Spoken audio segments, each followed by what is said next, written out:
노인과 학의 이야기를 들어본 적이 있는가? 아주 오래전 멀리 떨어진 마을에 흰 긴 머리를 한 남자가 왔다고 한다. 이 남자는 항상 학과 함께 다녔다. 학들은 보통 사람과 가까이 하지 않기에 이들은 이상한 한 쌍이었다.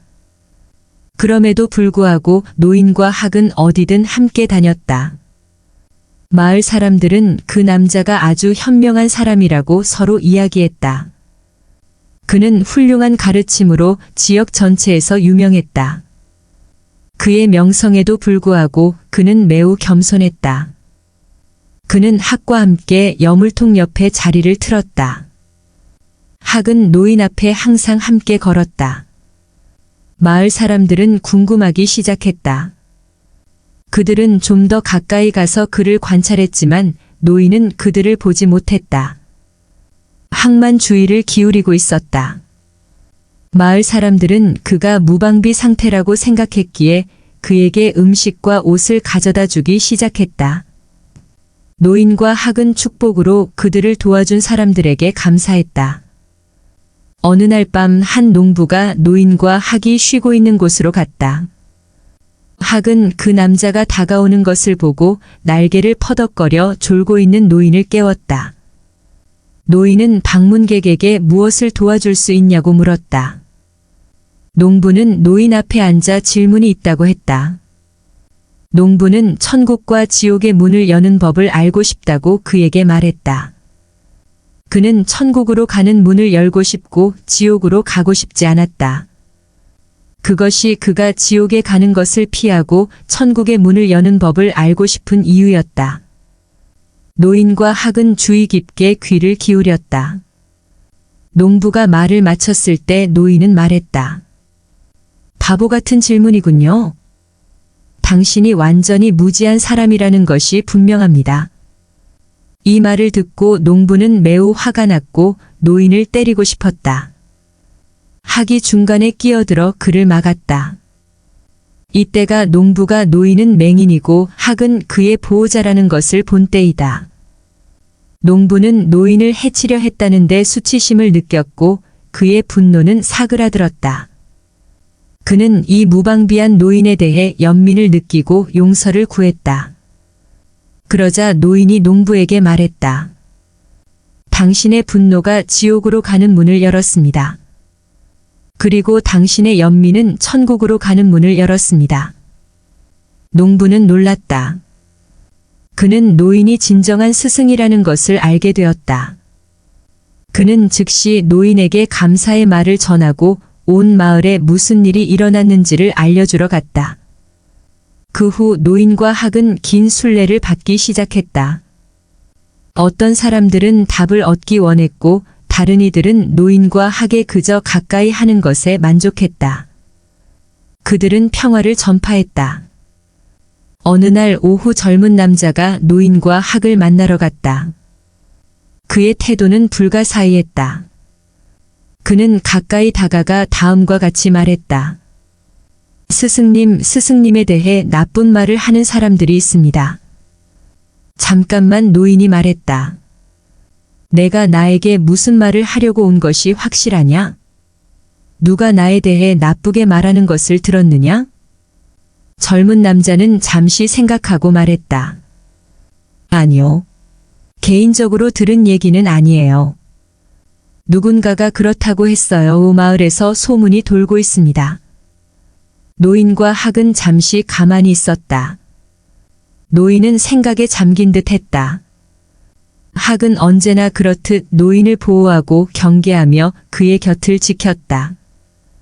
그 아름다운 새는 숲에 덫에서 그를 풀어준 노인에게 감사했다.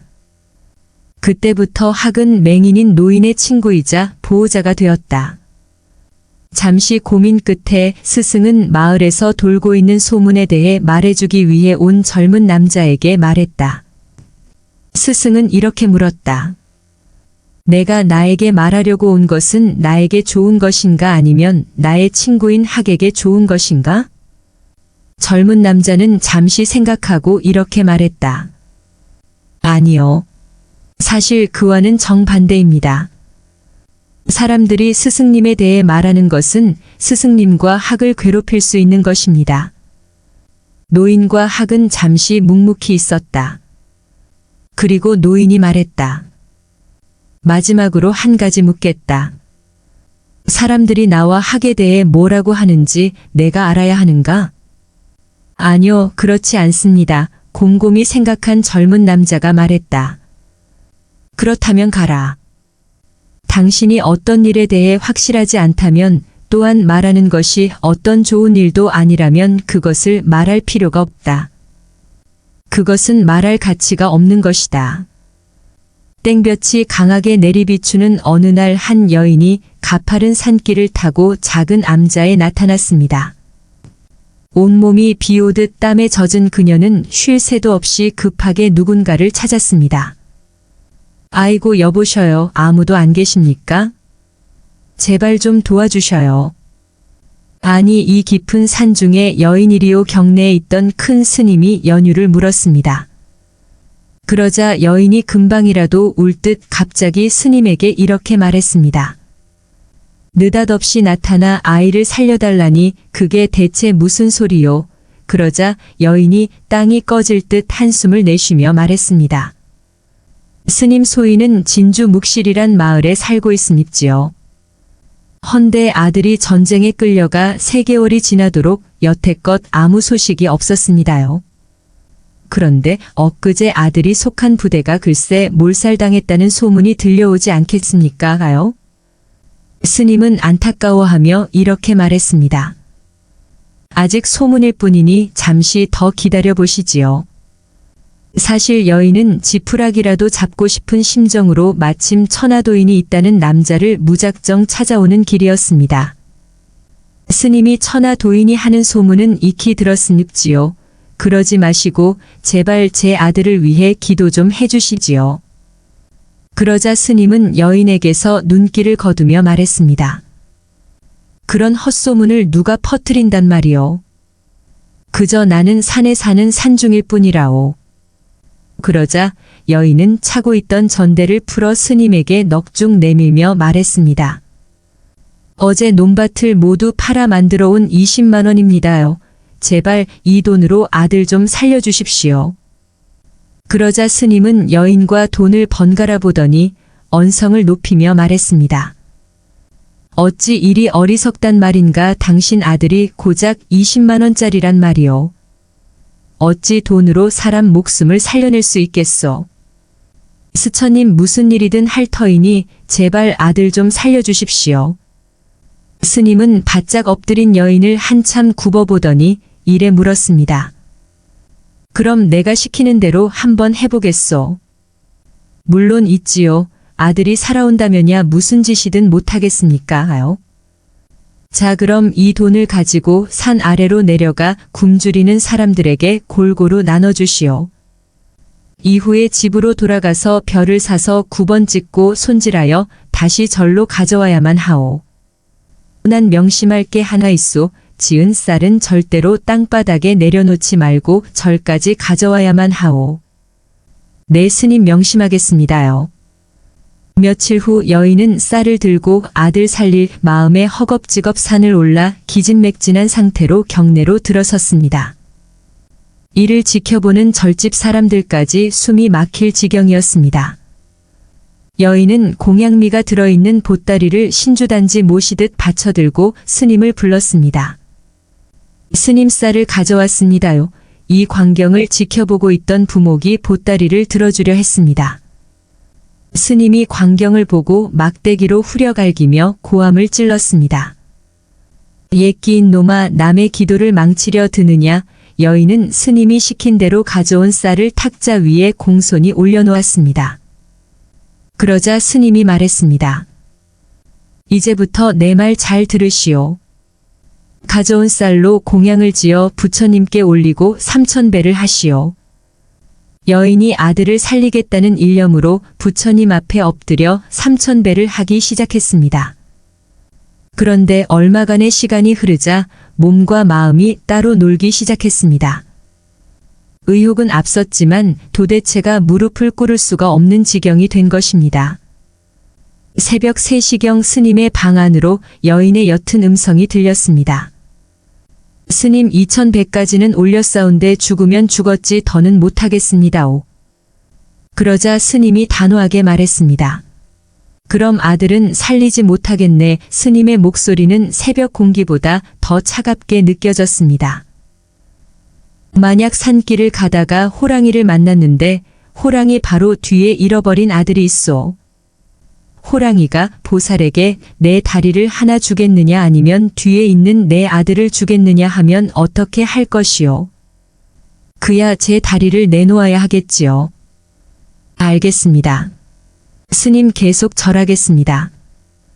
여인은 다시 법당으로 들어간 후 해가 중천에 오른 후에야 마침내 3000배를 마치고 법당에 나왔습니다. 큰 스님 절을 마쳤습니다. 그래 고생했소. 죽을 끓여뒀으니 한술 뜨고 주무시오. 그런데 한나절이 지났을 무렵 갑자기 여인이 다시 큰 스님을 찾아왔습니다. 아들이 집에 오는 꿈을 꿨습니다요. 이만 가봐야겠습니다. 3000배를 마치고 그대로 골아떨어진 여인의 꿈속에 아들이 나타난 것이었습니다.